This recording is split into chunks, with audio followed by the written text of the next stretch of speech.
কি করি আয় চাচা আহ, কি বিক্রি করো? বিক্রি করি ওই যে কিছু বয়স্ক লোক আছে না, বয়স্ক লোক ওকে তো বউ মরছে। বউ মরা করলে বউ মরা বলে চিকিৎসা করি। অন আমি ওষুধ পাতি দেই যাতে ওরা পরিবর্তিত কোনো গর্ভবতী না হয়। এর লেগে মনে হয় যে শেষ বসে যায় জামালা হয় না। ঝামেলায় ও কত বউ মরে গেছে আবার গর্ভবতী বাড়ির সমস্যা আছে, সমস্যা আছে। কি এই সমস্যা? এরা রাতে স্বপ্ন গর্ভবতী হয়ে যায়, বুঝছো? ওরে জিরেলে বউ মারা গেছে ওরাই গর্ভবতী হবে। হ্যাঁ হ্যাঁ হ্যাঁ, ওই যে পরে আর দুটো সন্তান হয় না রে, ঝামেলা হয়ে যায়। অংশী কেউ ছোট বাইরে দিবার চান জমির ভাগ দেয় না। এর লেগেও করতো না, আমি ওষুধ বিক্রি করতেছি যাতে ওরা কোনোদিন আর গর্ভবতী না হওয়ার পা। ও তাহলে আঙুকির মধ্যে অনেক আছে বউ মরা। নেই তো। তাহলে কি আপনি বড়ি দিবেন? হ্যাঁ, ভরি দেবো ভরি দেবো। তাহলে পোষে পাতিবেন কি? পয়সা পাতি যা ইচ্ছে করে যা দেয় তাই।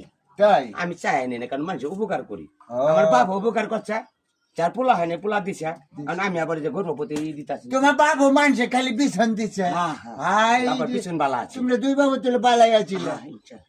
তুমি চাই না তোমার বেটিরা হবো আল্লাহ ইনশাল্লাহ। তাই হ্যাঁ, আচ্ছা তাহলে তুমি আমরা পর হাজকাল লোক।